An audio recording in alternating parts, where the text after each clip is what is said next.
తెలుగు వాళ్ళందరికీ నమస్కారం అండి. ఈ రోజు మన వీడియోలో దుబాయ్‌లో స్టార్టింగ్ ప్రైస్ ఏంటి?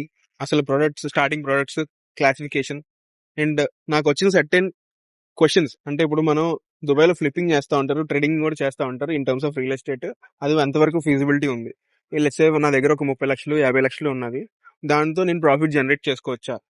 అండ్ అలాంటి ఎంట్రీ లెవెల్ ఇన్వెస్ట్మెంట్స్ చేయడానికి అంతే అమౌంట్ ఇన్వెస్ట్మెంట్‌లో పెట్టుకున్న తర్వాత ఇండియాలో ఇన్వెస్ట్ చేయడం బెటరా? దుబాయ్‌లో ఇన్వెస్ట్ చేయడం బెటరా? దీని గురించి మనం మాట్లాడుకుందాం. సో దుబాయ్‌లో స్టార్టింగ్ ప్రైస్ అండ్ ప్రొడక్ట్స్ గురించి స్టార్ట్ చేస్తే మనకి స్టార్టింగ్‌లో ఉన్న ప్రోడక్ట్ వచ్చేసి స్టూడియో అనమాట. స్టూడియో అంటే మనకి దగ్గర 400 ఎస్ఎఫ్టీ వరకు ఒక ఉంటదన్నమాట అపార్ట్మెంట్.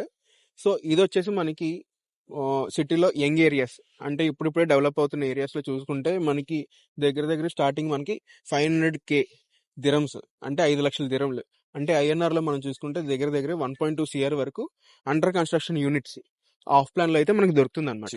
అండ్ 1 బెడ్రూమ్ చూసుకున్నట్లయితే మనకి దగ్గర 700-750 నుండి స్టార్ట్ అవ్వి 800 వరకు ఉంటుంది. And in upcoming new areas మనకి ప్రైస్ చూసుకున్నట్లయితే అరౌండ్ 800K దిరమ్స్ 8,00,000 దిరమ్లు అంటే మనకి ఐఎన్ఆర్ లో చూసుకుంటే 2 CR వాల్యూ వరకు మనకి 1 బెడ్రూమ్ అయితే దొరుకుతుంది అనమాట. ఇదే మనం సిటీలో కానీ లేకపోతే కొంచెం సిటీ సెంట్రిక్ మెట్రో ఉన్న ఏరియాస్ లో చూసుకుంటే మనకి 1 బెడ్రూమే మనకి 2 మిలియన్ వరకు వెళ్తుంది అనమాట. 1.5 నుండి 2 మిలియన్ అంటే దగ్గర 3 CR నుండి 4 to 5 CR వరకు వెళ్ళిపోతుంది అనమాట. అండ్ 2 బెడ్రూమ్ గురించి చూసుకున్నట్లయితే మనకి దగ్గర 1000 ఎస్ఎఫ్టీ నుండి స్టార్ట్ అవుతుంది. అండ్ మనకి ప్రైస్ చూసుకున్నట్లయితే కొత్త ఏరియాస్ లో అప్కమింగ్ ఏరియాస్ లో కొన్ని ప్రొడక్ట్స్ లో మనకి 1 మిలియన్ కి అయితే దొరుకుతుంది అనమాట. యావరేజ్ గా చూసుకుంటే మనకి 2 బెడ్రూమ్ మంచి ఆప్షన్స్ అయితే 1.5 మిలియన్ వరకు స్టార్టింగ్ ప్రైస్ అయితే ఉంటున్నాయి అనమాట. 1.5 మిలియన్ నుండి స్టార్ట్ అవుతున్నాయి. ఇదే మనం సిటీలో మెయిన్ సెంటర్ కి ఇప్పుడు బిజినెస్ బై కానీ డౌన్ టౌన్ లో చూసుకుంటే ఇదే 2 బెడ్రూమ్ మనకి 2.5 to 3 మిలియన్ ఈ బ్రాకెట్ లో దొరుకుతుంది అనమాట. అండ్ దీని తర్వాత మనం ఒకవేళ టౌన్ హౌసెస్ అండ్ విల్లాస్ గురించి మాట్లాడుకుంటే టౌన్ హౌసెస్ మనకి దగ్గరగా ఇప్పుడున్న కరెంట్ మార్కెట్ లో 2.7 మిలియన్ అంటే దగ్గరగా 6 CR 7 CR దగ్గర 6 to 7 CR మధ్యలో ఉందన్నమాట.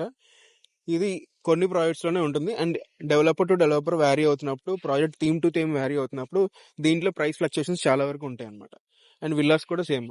ఇప్పుడు కరెంట్ గా స్టార్టింగ్ ప్రైస్ చూసుకుంటే మనకి 5 మిలియన్ నుండి స్టార్ట్ అవుతుంది. ట్విన్ విల్లా వస్తుంది. సో ఇది మార్కెట్ లో conditions for townhouses and villas. Townhouses and villas కి నేను సపరేట్ గా ఒక వీడియో చేస్తాను. So that will have a clear understanding of town houses and villa. అది అపార్ట్మెంట్స్ కన్నా it is separate segment of products అనమాట. So ఇప్పుడు మనం దుబాయ్ లో ఫ్లిప్పింగ్ గురించి మాట్లాడుకుందాం. ఇప్పుడు ఫర్ ఎగ్జాంపుల్ మనం ఇదే స్టూడియో 1.2 CR క్యాల్కులేషన్ కోసం 1 CR అనుకోండి. ఈ 1 CR కి మనకి ఆఫ్ ప్లాన్ లో అండర్ కన్స్ట్రక్షన్ లో దొరుకుతుంది కాబట్టి మనకి అండ్ అండర్ కన్స్ట్రక్షన్స్ లో ఉన్న ప్రాపర్టీస్ ఇయర్లీ 20% వరకు అప్రిషియేట్ అయిన ప్రాపర్టీస్ కూడా దుబాయ్ లో ఉన్నాయి. There are certain examples and very much good enough examples ఉన్నాయి. సో ఇలాంటి వాటిలో మనం ఏం చేస్తున్నాం అంటే ఇప్పుడు ఇనీషియల్ గా మనం ప్రాపర్టీలో ఏం చేయాలి? ఆఫ్ ప్లాన్ ప్రాపర్టీలో కొనుక్కోవాలనుకుంటే 20% కట్టి ఇంకా 4% డిఎల్డి ఫీస్ గవర్నమెంట్ ఫీస్ కట్టిన తర్వాత రిజిస్ట్రేషన్ చేసుకుంటాం. సో జనరల్ గా డెవలపర్ ఇప్పుడు 30% కానీ 40% ఆఫ్ ది పేమెంట్ అయిపోయిన తర్వాత మనం సెల్ చేయొచ్చు అనమాట. డెవలపర్ దగ్గర నుండి ఎన్ఓసి అంటే నో అబ్జెక్షన్ సర్టిఫికేట్ తీసుకొని మనం ప్రాపర్టీ అయితే సేల్కి పెట్టుకోవచ్చు. సో ఇప్పుడు ఏం జరుగుతుంది? 1 CR లో మనం దగ్గర 40% కడుతున్నాం అంటే 40 lakhs కడుతున్నాం. ఈ 40 lakhs తీసుకొని మనం 20% of the property value appreciation చూసుకుంటున్నాం. అంటే దగ్గర 20 lakhs appreciation within few months చూసుకోవచ్చు. ఇప్పుడు ఇదే థింగ్ మనకి దుబాయ్లో స్టాండర్డ్ గా చేసి 50% ROI వరకు కూడా తెచ్చుకునే వాళ్ళు ఉన్నారు. సో ఇది అందరికీ సూట్ అవుతుందా అంటే నాట్ రియల్లీ. కాకపోతే మనం చేయొచ్చా అంటే it is up to you. ఇప్పుడు ఆన్ ది అదర్ సైడ్, ఇప్పుడు ఆన్ ది బ్యాడ్ సైడ్ మనం చూసుకున్నట్లయితే 1 CR వరకు కట్టే కెపాసిటీ ఉంది. For a good long term period మనకి ప్రాఫిట్ వచ్చే వరకు హోల్డ్ చేసుకునే కెపాసిటీ ఉంది. కానీ నేను I want to leverage more and take more profits అనుకుంటే okay. If you're completely understanding the risk segment it is completely fine. చేసే ఆప్షన్స్ కూడా ఉన్నాయి అండ్ చేయొచ్చు కూడా. So once I had a very interesting conversation with a client. India నుంచి phone చేశారు. So they are saying like they are in very early stages of investments. ఇప్పుడు వాళ్ళకున్న investment జోనే ఒక 2 CR వరకు ఉన్నది. సో దాంట్లోనే they are thinking to invest in Dubai because అంటే వాళ్ళు అన్న దాని ప్రకారం మనకి ఇండియాలో మార్కెట్ బాగాలేదు. They are not finding good amount of products. దుబాయ్లో మార్కెట్ బాగుంది కదా, so I will try to invest in Dubai. Is it feasible, is it profitable అని అడిగారు. నార్మల్గా నా ఇండస్ట్రీ కాబట్టి I should say yes, but I was very much confused. So నార్మల్గా just for అంటే నాకు ఇలాంటి క్వెరీస్ ఎక్కువ వస్తున్నాయి కాబట్టి I'm sharing this video.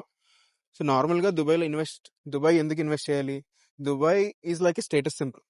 And also మనకున్న పోర్ట్ఫోలియోలో సర్టెన్ అమౌంట్ ఆఫ్ మనీ, ఇప్పుడు మనకి ఇండియాలో ఒక 5 CR కానీ 10 CR కానీ ఓవరాల్ పోర్ట్ఫోలియో ఆల్రెడీ ఉంది. ఇప్పుడు ఇంకో 2 CR నేను ఎక్కడైనా పెట్టాలి. ఆ 2 CRలో నేను I'm looking for global economy which is growing very fast. And దాంట్లో రియల్ ఎస్టేట్ కూడా మంచిగా వెళ్తుంది. ఇప్పుడు మనకి సిటీ ప్లాన్ ఉంది, సిటీ ప్లాన్ ఎక్స్పాండ్ అవుతుంది అండ్ వాల్యూమ్స్ అయితే చాలా బాగున్నాయి. And city is growing very very very fast. ఇంత పేజ్ మొమెంటం ఉన్న సిటీలో మనం రియల్ ఎస్టేట్ డబ్బులు పెడితే it will be a very good option. ఇప్పుడు అబ్రాడ్లో ఉన్న ప్రాపర్టీస్లో అన్ని చూసుకున్నట్లయితే దుబాయ్లో పెట్టడం it's a very good destination. So అలా చూసుకున్నట్లయితే మనకి ఫీజిబుల్. అంతేగాని లైక్ అంటే before making your decision with very starting investment budgets entirely చూసుకున్నట్లయితే you have to have your risk assessment.